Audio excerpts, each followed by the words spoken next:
आज आपण सगळेजण मेकअप करतो. पुरुष असून दे किंवा स्त्री असून दे, आपण सगळेजण मेकअप करतो. आपण मेकअप का करतो? सुंदर दिसण्यासाठी, अट्रॅक्टिव्ह होत दिसण्यासाठी, बरोबर? का तुम्हाला माहिती आहे का खरा मेकअप कशासाठी केला जायचा? मी सांगते. आफ्रिकेमध्ये लोक लाल कलरची माती, ज्याला रेड ऑर्चिड म्हणतात, त्याचा ते वापर करायचे आपल्या चेहऱ्याला लावायला. कारण की त्याच्यामुळे सूर्यापासून आपलं संरक्षण होईल आणि त्या मातीमुळे म्हणजे मच्छर वगैरे मच्छरपासून पण आपलं संरक्षण ह्याच्यासाठी वापरायचे.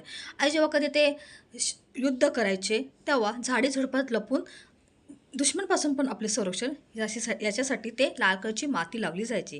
कारण आता त्या लाल मातीचा उपयोग आपण त्या मेकअपमध्ये म्हणजे आपण रूल्स वगैरे ह्याच्यासाठी केला जातो.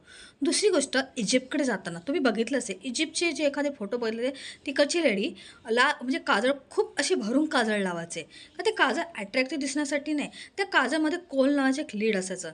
त्या लीडचा उपयोग काय होतो, आपल्या जेव्हा डोळ्याजवळ जे सूक्ष्म जे म्हणजे बॅक्टेरिया असतात ते त्या कोळमुळे मरून जायचे.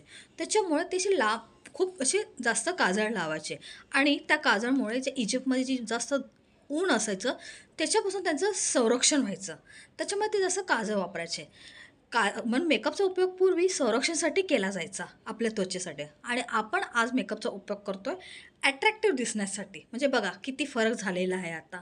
तर अशाच वेगळ्या माहितीसाठी चॅनलला लाईक, शेअर आणि सबस्क्राईब